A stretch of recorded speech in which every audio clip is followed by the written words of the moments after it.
I wasn't on the list. Not the first time, not this time either. The lights in the gala hall were sharp, too sharp, catching every polished button, every medal, every knowing glance. Everyone had a title, a seat, a reason to be there, except me. Someone pointed me toward the service hallway. "Miss, catering sets up in the back." I didn't correct him. I just stepped aside. When the officer at the check-in table couldn't find my name, she gave me a polite smile, the kind that says you must be mistaken. But I knew exactly where I was, and I knew what I came for. Not revenge, not applause, just one thing, to finally stand in the room they once said I didn't belong in, and not ask permission. In my family, worth was worn on a uniform. My father, Commander James Hartley, never left the house without the posture of rank. He brought the Navy home with him into dinner, into silence, into the way we said grace. His medals hung in our hallway like family portraits. My name, it hung nowhere. At age 9, my brother Drew got a junior ROTC uniform for his birthday. At 10, he was saluting in the mirror. At 12, he was my father's shadow, proud, loud, already a leader. At 12, I was building basic satellite models out of scrap computer parts. No one asked what I was doing. Once at the dinner table, I mentioned I'd won a coding competition. My father didn't look up from his plate. He said, "That's nice, but remember, real defense doesn't happen behind a screen." Drew smirked. "You mean she's good at typing fast?" I laughed with them that night, not because it was funny, but because silence in our house had a weight, and I was already carrying enough of it. So I studied quietly, mapped terrain in my notebooks, ran simulations in my head like lullabies. I thought, if I can't be seen, maybe I can still build something they'd have to salute one day. His name was Jonas Keller. He wasn't the loudest in the room, but he knew when to speak. And more importantly, when to echo things I had already said just louder. We met during my 4th year inside the Strategic AI Division. I was designing a predictive protocol, something that could flag early-stage cyber threats before they breached our naval defense grid. Jonas handled system integration. I handled the map, the logic, the patterns, the pulse of the code. Late nights, quiet screens. He'd bring me cold coffee and say, "You see things no one else sees." I believed him. We weren't public. We didn't need to be. I trusted him the way code trusts its compiler.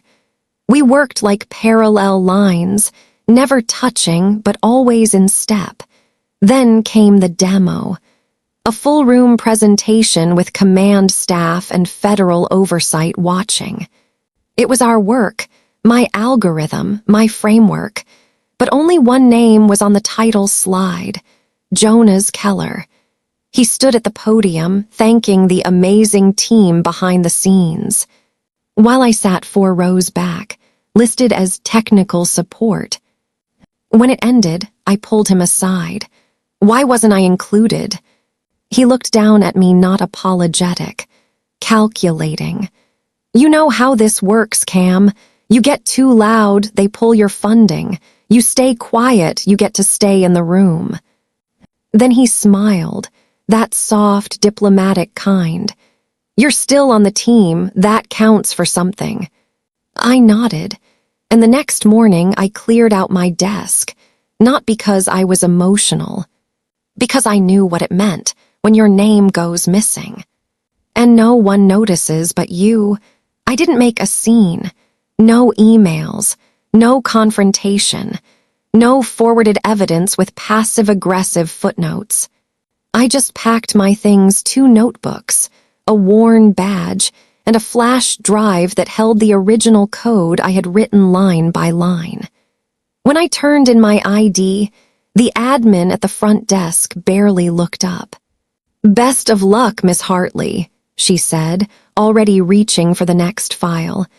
That afternoon, I drove straight home. Not to celebrate, not to explain, just to sit in a place where no one would ask anything at all. At dinner, Dad was polishing one of Drew's framed commendations, the one he'd earned for leading a training exercise overseas. He didn't look up. "I heard you left your post," he said. Not a question, a statement. Cold. Like a report header, I stood still in the doorway. "I resigned," I said quietly. "There were issues." He set the cloth down. "Some people aren't cut out for the real chain of command. That's not a weakness, Cam, just a limitation." I waited for Mom to interject. She didn't. She was rinsing dishes in the sink, her back to me, her shoulders still. Later that night, I found an envelope on the kitchen table. No note, just an invitation. Lieutenant Drew Hartley promotion ceremony. Date, time, dress code. No, hope you're doing okay. No, we're proud of you too. Just logistics. I didn't go. Not because I was angry, but because I realized something that night. Being invisible to your own family feels lonelier than any classified post across the ocean. 6 months passed. No emails, no calls, no questions. My badge was deactivated, my clearance revoked. My name wiped from the shared archives like I'd never been there. But I still had the code. The version I'd built before Jonas adjusted the modules, before they optimized it for presentation instead of protection. I hadn't looked at it in weeks, until the headline flashed one morning. "Early detection AI prevents major breach on naval cyber grid." No names, no details, just a brief statement. Preliminary success, credited to an internal logic model developed during Project Sentinel. Project Sentinel, my project, still running in the background. The Navy had quietly kept the original system in place as a redundancy, and when an unexpected breach was detected, it wasn't the flashy version that sounded the alarm. It was mine. The detection bought them 26 minutes, enough time to reroute all encryption protocols and prevent access to 4 nuclear submarine routes. Enough time to save lives. Enough time to make command leadership pay attention. 3 weeks later, I got an email. Encrypted. No subject line. Just one sentence from someone I used to work under. "You may want to watch the announcements at 900 tomorrow." So I did. The Deputy Chief of Naval Operations stood behind a podium that morning and said, "A previously uncredited system has played a critical role in our cyber defense response. We are conducting a full review of all contributing personnel." They didn't say my name, not yet, but it was the first time I felt seen, not by the people I knew, but by the system I once thought would never speak for me. The envelope arrived on a Wednesday, not paper, encrypted. Official header, Department of Naval Innovation and Strategy. Inside, a digital passcode, a time, a location, no formal greeting, no "Dear Ms. Hartley." Just a line near the bottom. Invitation to the Defense Innovation Gala. Strategic contributors and civilian architects. I stared at it for a long time, not because I didn't understand, but because I did. They wanted me back. Not as an afterthought, not as an intern, but as a name on the contributor list. I clicked the RSVP link, filled out the form, pressed submit. There was no confirmation email, no seating details, just silence. Still I went. That night, the grand atrium shimmered like a cathedral of power. Glass walls, military emblems, uniforms perfectly creased. Every guest had a badge, a seat, a name card. Everyone but me. At the entrance, I gave my name to the officer holding the digital tablet. She tapped, frowned, tapped again. "I'm sorry, ma'am," she said. "I don't see you listed here." I smiled, just barely. I figured that might happen. I pulled up the original email on my phone and showed her. She scanned it. Her eyes widened slightly. "You weren't on the check-in queue," she said. "But this is valid, absolutely valid." She stood straighter. "Please come in." I stepped inside. No spotlight, no applause, just the faint hum of old corridors and polished ambition. I didn't know yet that in 20 minutes, a Vice Admiral would say my name into a microphone. I didn't know my father and brother were already seated inside. I only knew this, they could overlook me on the list, but they couldn't delete the results. I stood near the back, no nameplate, no reserved seat, just me, quiet, present. The lights dimmed. A hush swept across the room like protocol rehearsed, expected. A voice over the speaker. "Ladies and gentlemen, please welcome Vice Admiral Sinclair." He took the stage with the calm weight of someone used to being heard. Behind him, a massive screen flickered with diagrams, mission timelines, and one title: Defense Innovation Case Study, Project Sentinel. I didn't flinch, but I felt the shift, a stillness in the air like static before a storm. The Admiral cleared his throat. "This evening, we honor contributors who built systems not for recognition, but for resilience. Some names you've heard, some you haven't, and one in particular was never supposed to be in this room tonight, not because she didn't belong, but because someone forgot she already did." He paused, let the words hang.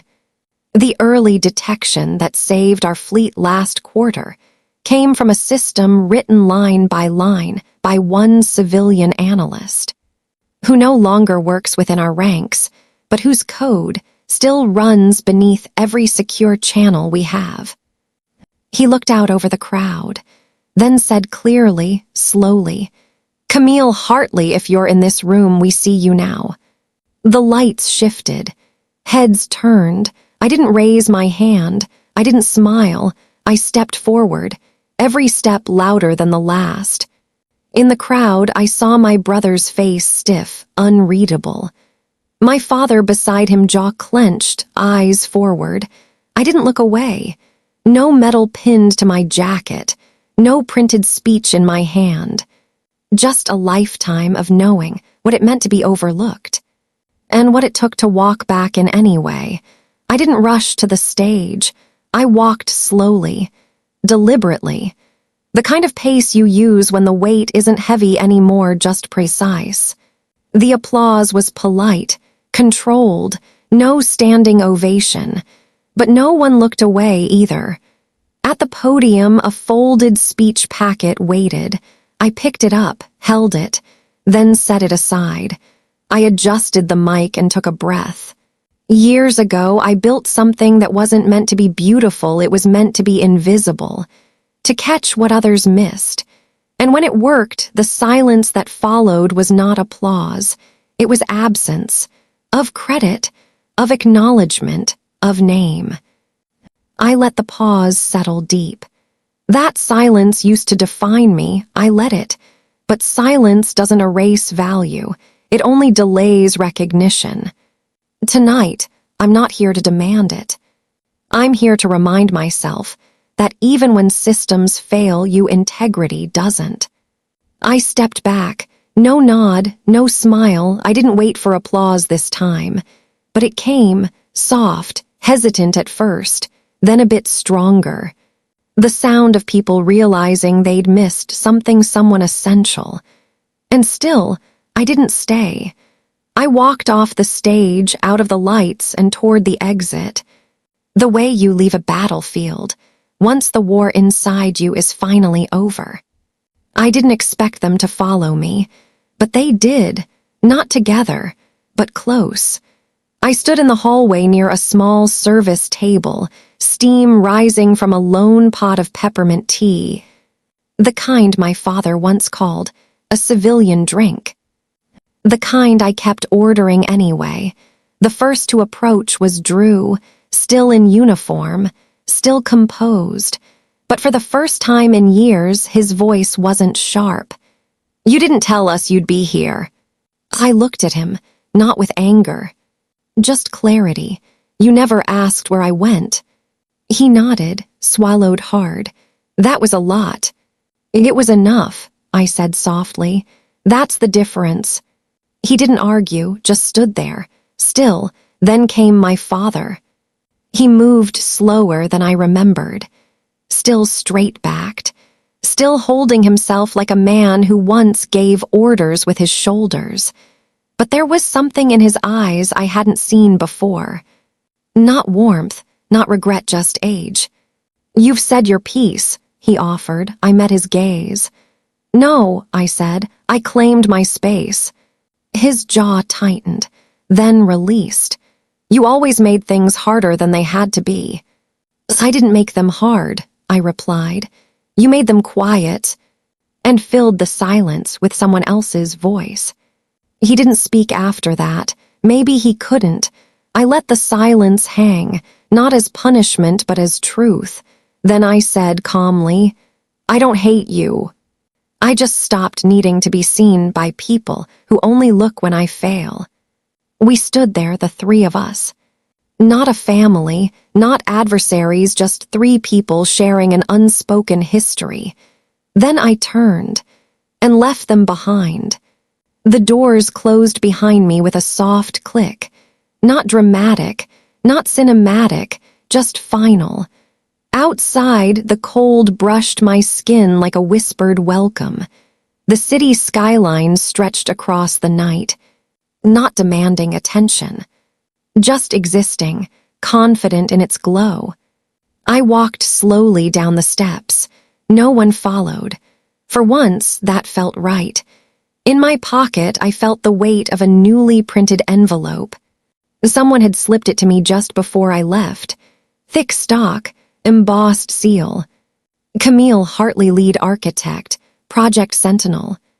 I didn't open it. I didn't need to. I already knew what it said. For years, I had waited for someone else to hand me worth. Through titles, through approval, through the sound of applause that always seemed to come after someone else's name. But now I understood. You don't need to be on the guest list. When you built the building they're celebrating in, you don't need redemption.